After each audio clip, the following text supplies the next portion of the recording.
ओम शांति। 22 दिसंबर 2022 की साकार मुरली है।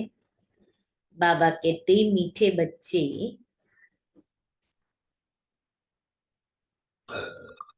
देह अहंकार छोड़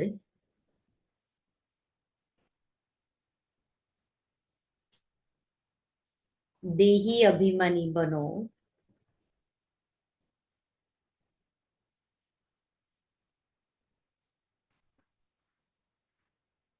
अपने कल्याण के लिए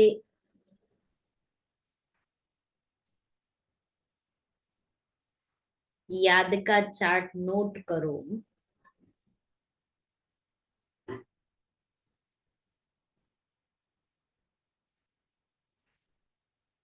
याद से ही विकर्म विनाश होंगे।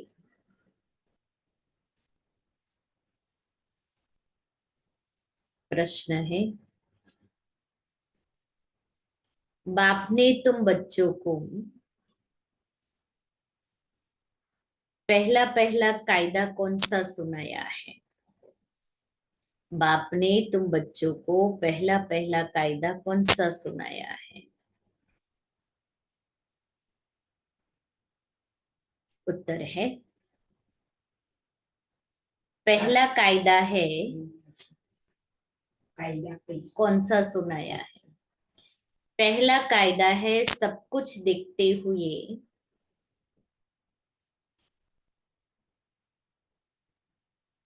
बुद्धि चलायमान ना हो।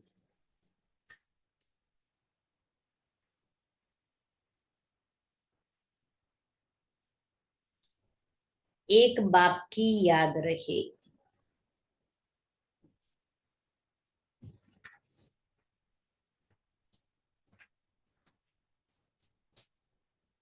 अपनी परीक्षा लेनी है कि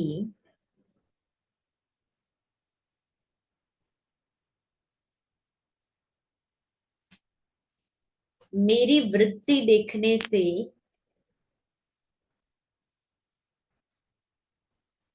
खराब तो नहीं होती है।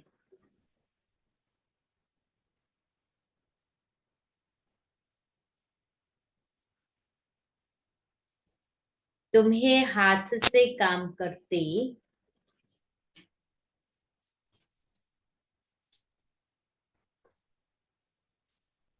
दिल से बाप को याद करना है।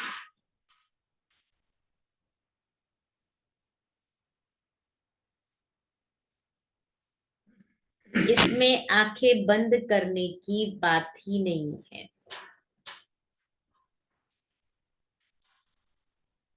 ओम शांति। भक्ति मार्ग में अक्सर करके कोई सन्यासी आदि जब बैठते हैं तो आंखें बंद करके बैठते हैं। यहाँ कायदा है, देखते हुए भी चलायमान नहीं होना है। अपनी परीक्षा लेनी होती है कि देखने से मेरी वृत्ति खराब तो नहीं होती है। अपनी वृत्ति को चेक करो कि कोई भी व्यक्ति, वस्तु, वैभव, चीज, वस्तु कुछ भी देखते हैं, मेरी वृत्ति खराब तो नहीं होती है। हम भल देखते हैं परंतु बुद्धि का योग बाप के साथ है। मनुष्य भोजन बनाएंगे तो आंखें बंद करके तो नहीं बनाएंगे ना। इसको कहा जाता है हथ कार्डे दिल यार्डे। हाथ से काम करो और बुद्धि से याद करो, दिल से। कर्मेंद्रियों से काम लेते रहो परंतु याद बाप को करो। जैसे स्त्री पति के लिए भोजन बनाती है, हाथ से काम करती रहेगी परंतु बुद्धि में होगा कि मैं पति के लिए भोजन बनाती हूँ। तुम बच्चे बाप की सर्विस में हो। बाप कहते हैं, बच्चे मैं तुम्हारा ओबीडिएंट सर्वेंट हूँ। बच्चों को अर्थात आत्माओं को समझाएंगे ना। आत्मा कहेगी, स्वीट फादर, आप जो हमको ज्ञान और योग सिखलाते हो, हम उस सर्विस में ही बिजी हैं और आपने डायरेक्शन दिया है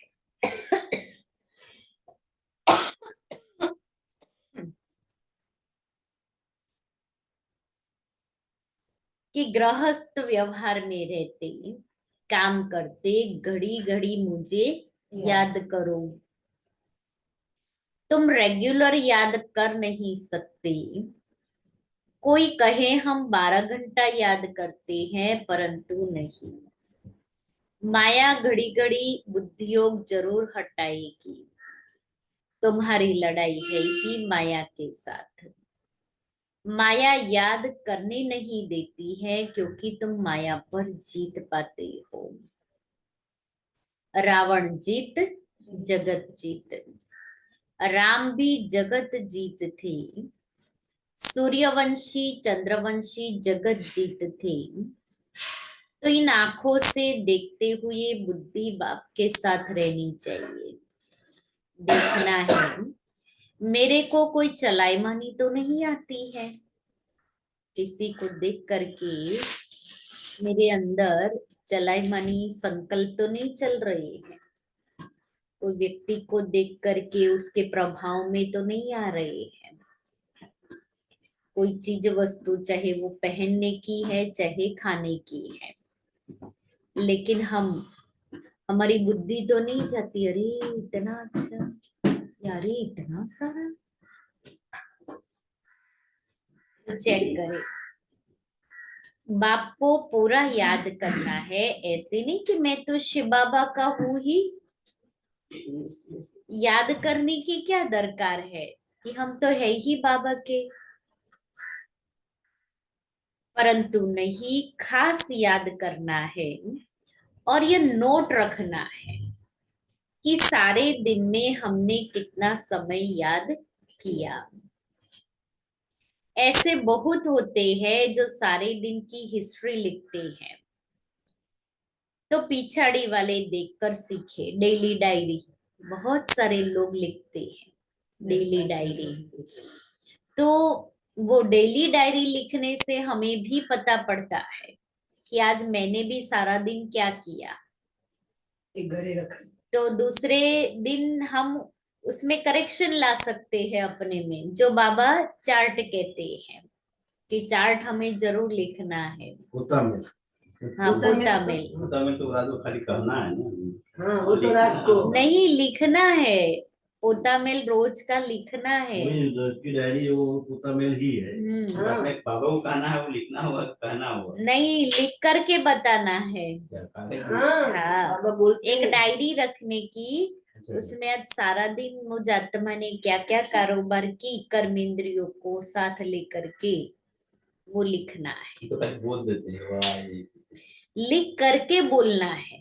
बाबा के सामने बैठ के लिखना है और फिर उसी समय सुनाना एक है। मूल्य में बाबा ने कहा था चिट्ठी में लिखो और ऐसे नहीं आकर बैठो बाबा के कमर में, वो मत खास याद करना है और यह नोट करना है। जरूर अच्छे मनुष्य ही लिखेंगे। अच्छी चाल लिखते हैं तो पिछाड़ी वाले देखकर सीखे।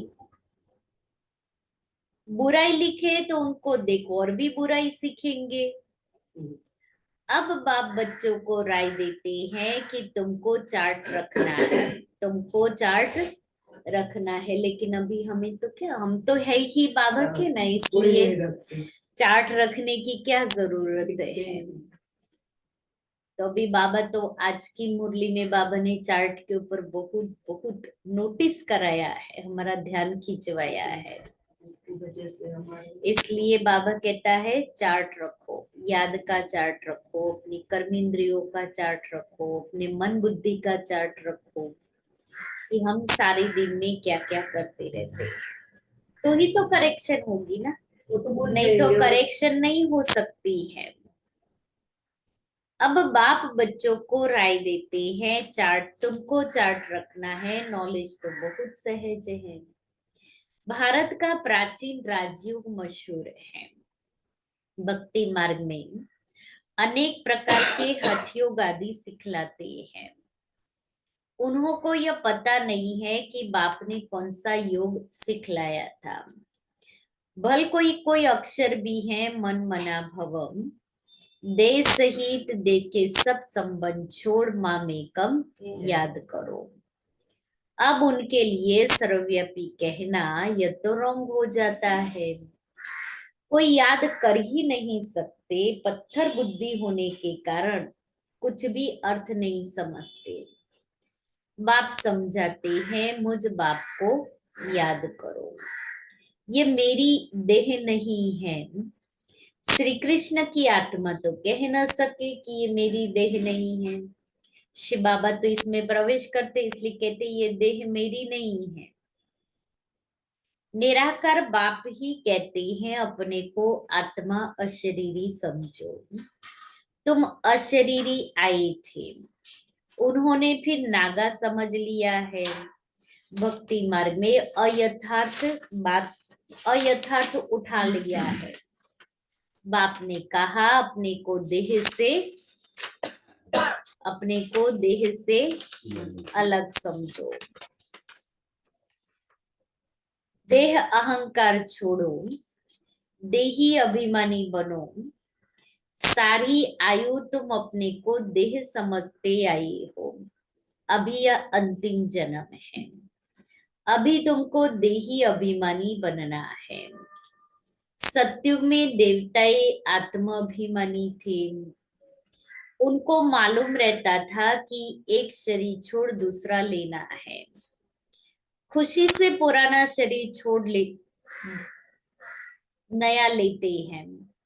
सन्यासी तो ये सिखला ना सके कि सत्युग में हम आत्माभिमानी थे, कोई देह का अहंकार नहीं था, खुशी से शरीर छोड़ते थे।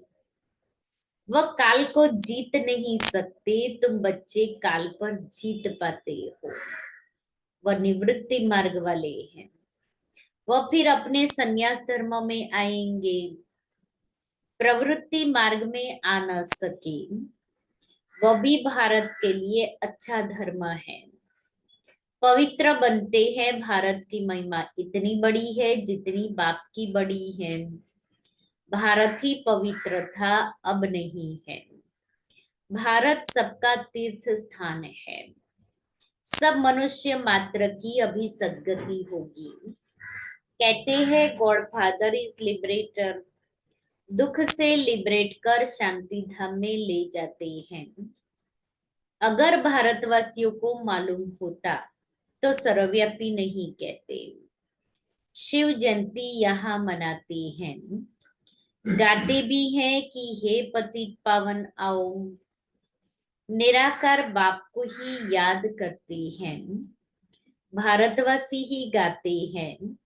सबसे जास्ती पावन वही बनते हैं। तुम समझते हो, बिल्कुल राइट बातें हैं। बाकी शास्त्र तो ढेर है, हर धर्म वाले अपनी अपनी किताब बनाते आए हैं। नए नए धर्मों का बहुत मान होता है। भारतवासी द्वापर से गिरते ही आए हैं, अभी सब पतित बन पड़े हैं। सारी दुनिया पतित पावन बाप को याद करती है। ऐसे बाप का जन्म यहाँ होता है। सोमनाथ का मंदिर भी यहाँ है। इनको अगर जान जाए तो सब एक पर ही फूल चढ़ाए, क्योंकि वह सबका लिबरेटर है। लेकिन अभी सबको पता नहीं है, सत्य परिचय किसी के पास नहीं है। हमारा तो एक, दूसरा ना कोई। कोई मरता है तो उन पर फूल चढ़ाते हैं। शिव बाबा तो मरते नहीं है, सबको शांति धाम ले जाते हैं। वो सबको ले जाते हैं, वो खुद मरते नहीं है। शिव के मंदिर जहां तहां है, विलायत में भी शिवलिंग को सब पूजते हैं। परंतु ये पता नहीं है कि हम इनको क्यों पूजते हैं। दुबई में बहुत बड़ा मंदिर बनाया है, जिसमें बहुत सब देवी देवताओं की मूर्तियां है, शिवलिंग भी है और बहुत लोग जाते और बहुत आलीशान बनाया है।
तो विलायत में भी शिवलिंग को सब पूजते हैं, परंतु ये पता नहीं है कि हम इनको क्यों पूजते हैं।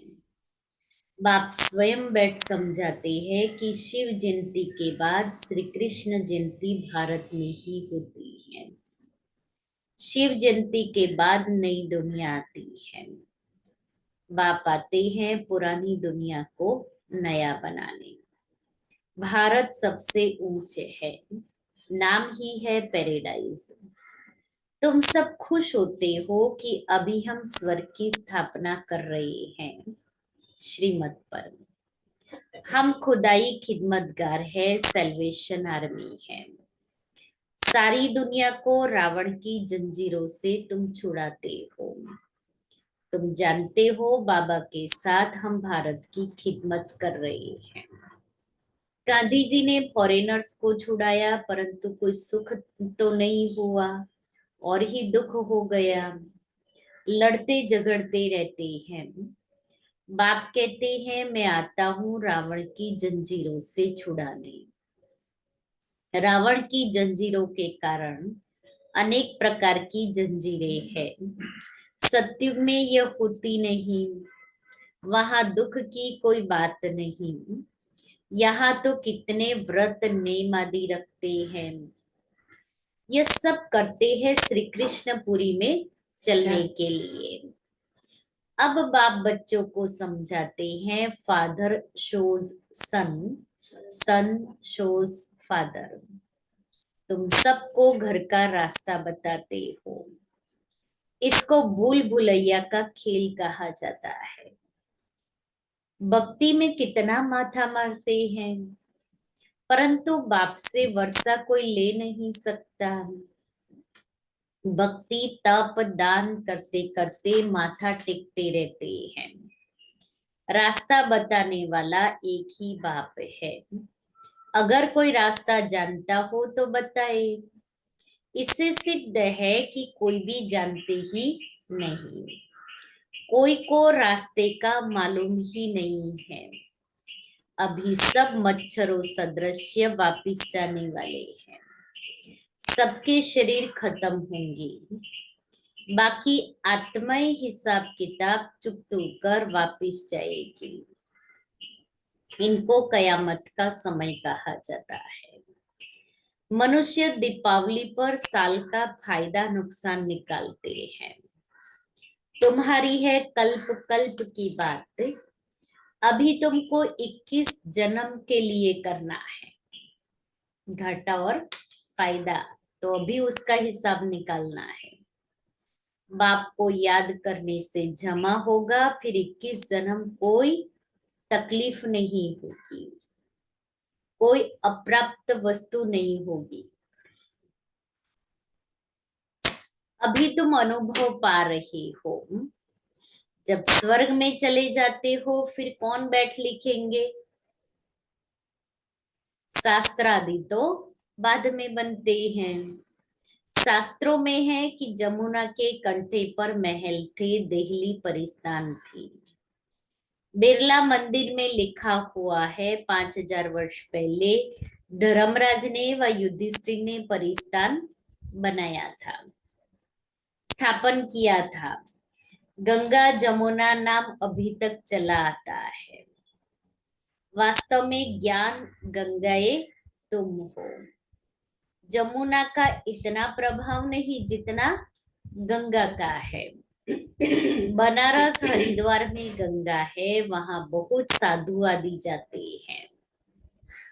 वहां तो अखाड़े भी है ना, सब साधु संतों के आश्रम है, अखाड़े हैं। वहां जाकर कहते हैं शिव काशी विश्वनाथ गंगा। विश्वनाथ ने गंगा बहाई जटाओं से, ऐसे कहते हैं और समझते हैं कि गंगा के कंठे पर रहने से हमारी मुक्ति हो जाएगी।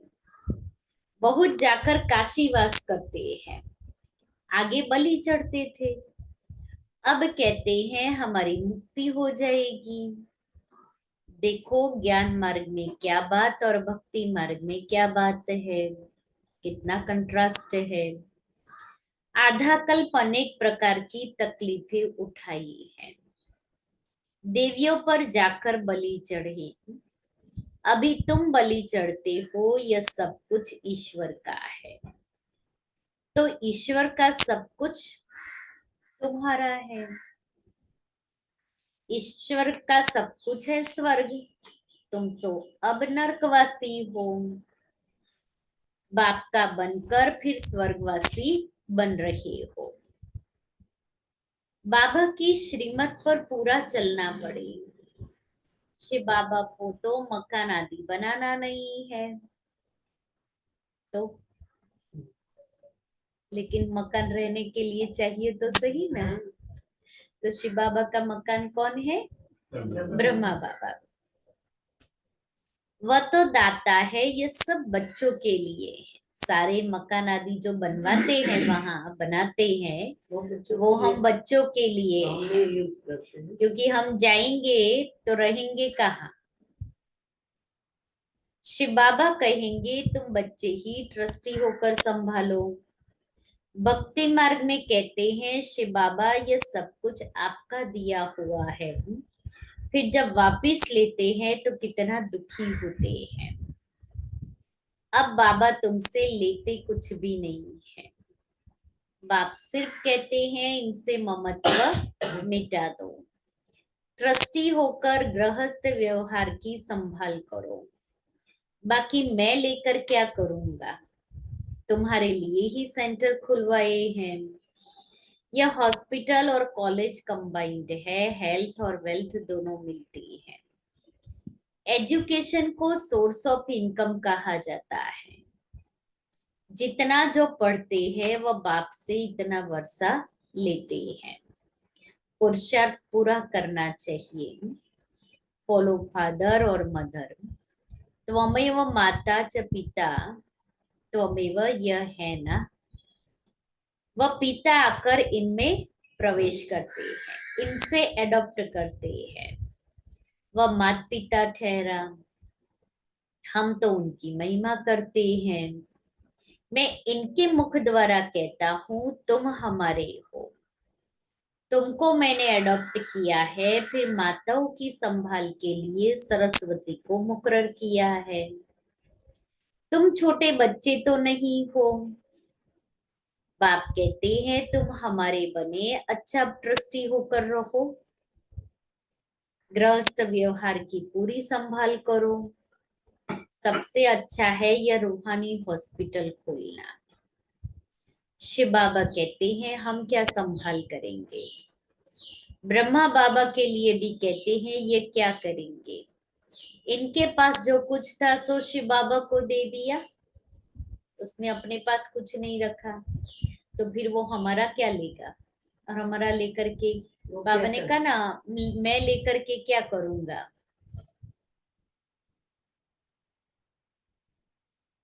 ट्रस्टी बनना पड़ता है। यहाँ तो सब कुछ बच्चों के लिए किया जाता है। तुम बच्चों को ही बाबा सब शिक्षाएं देते हैं। ऐसे नहीं यह मकान शिव बाबा व ब्रह्मा बाबा का है। सब कुछ बच्चों के लिए है। तुम ब्राह्मण बच्चे हो, इसमें झगड़े आदि की कोई बात नहीं है। सबकी कंबाइंड प्रॉपर्टी है। इतने सब ढेर बच्चे हो, पार्टीशन कुछ हो न सके, गवर्नमेंट भी कुछ कर न सके। यह ब्राह्मण बच्चों का है। सब मालिक है, सब बच्चे हैं। कोई गरीब कोई शाहूकार यहाँ सब आकर रहते हैं। कोई की प्रॉपर्टी नहीं है। लाखों के अंदाज में हो जाएंगे। सब कुछ तुम मीठे बच्चों के लिए है। तुम हो रूहानी बच्चे। तुम जितना प्यारे हो उतना लौकिक हो न सके।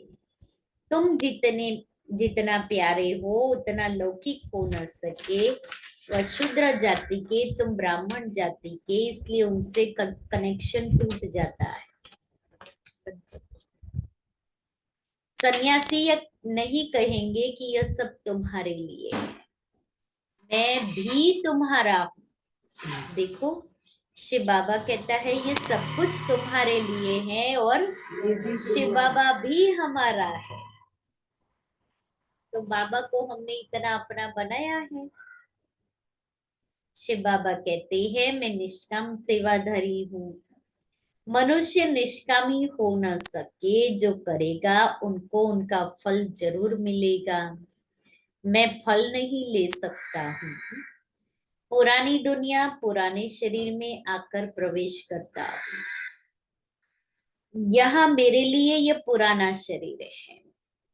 भक्ति में मेरे लिए बड़े बड़े मंदिर बनाते हैं। इस समय देखो मैं कहाँ बैठा हूँ। कितना गुह्य राज बच्चों को समझाता हूँ। बाबा कोई सत्संग में थोड़ी मुरली चलाएगा। बच्चों को बहुत खुशी का पारा चढ़ता है। बाप बैठ बच्चों को समझाते हैं, पढ़ाते हैं। कैसे आकर पढ़ाते हैं यह तुम ही जानते हो। डरने की कोई बात नहीं है। सब बाप के बच्चे हैं। जो कुछ बनता है बच्चों के लिए। ऐसे नहीं सबको यहाँ आकर बैठ जाना है। तंग हो गए चलो यहाँ के बैठ जाओ। या मधुबन चले जाए। तुमको तो अपने गृहस्थ व्यवहार में रहना है। सब आकर इकट्ठे रहे तो सारी दिल्ली जितना तुम्हारे लिए चाहिए। ऐसा तो हो ना सके। फिर भी बाप से योग लगाते रहो तो विकर्म विनाश होंगे। आत्मा गोल्डन एजेड बन जाएगी, तभी घर में जाएंगे। मम्मा बाबा माफिक इज्जत से पास होकर जाना है। अच्छा, मीठे मीठे सिक्के लेते बच्चों प्रति माता पिता बाप दादा का याद प्यार और गुड मॉर्निंग। रूहानी बाप की रूहानी बच्चों को नमस्ते। हम रूहानी बच्चों की रूहानी बाप दादा को याद प्यार गुड मॉर्निंग और नमस्ते। सार है। पहला, श्रीमत पर खुदाई खिदमतगार बनना है।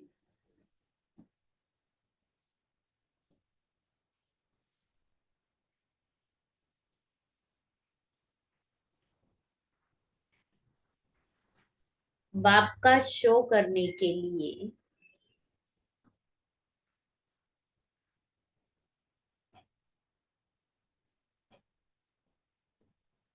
सबको घर का रास्ता बताना है।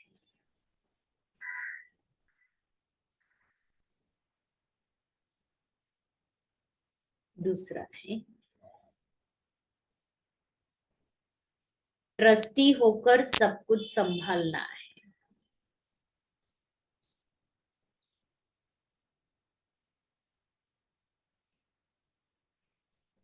किसी में भी ममत्व नहीं रखना है।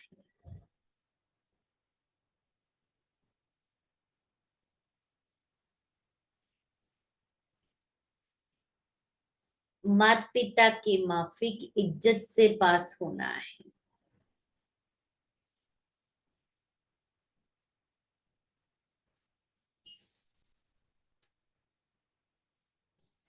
वरदान है,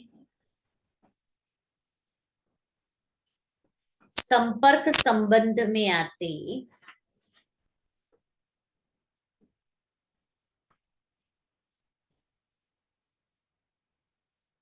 सदा संतुष्ट रहने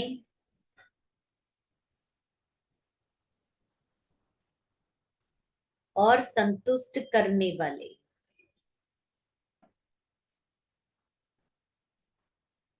गुप्त पुरुषार्थी भव।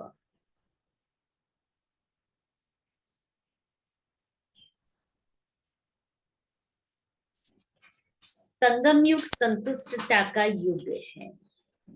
यदि संगम पर संतुष्ट नहीं रहेंगे तो कब रहेंगे?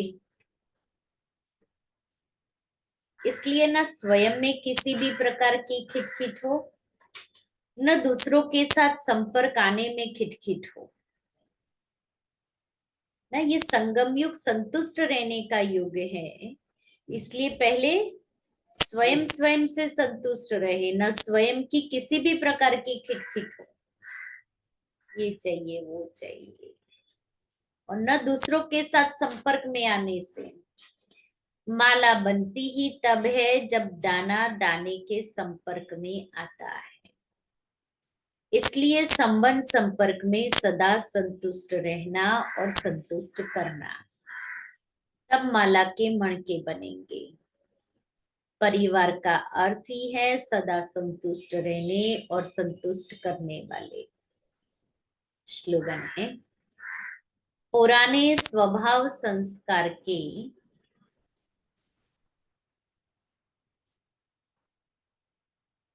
वंश का भी त्याग करने वाले ही सर्वंश त्यागी है।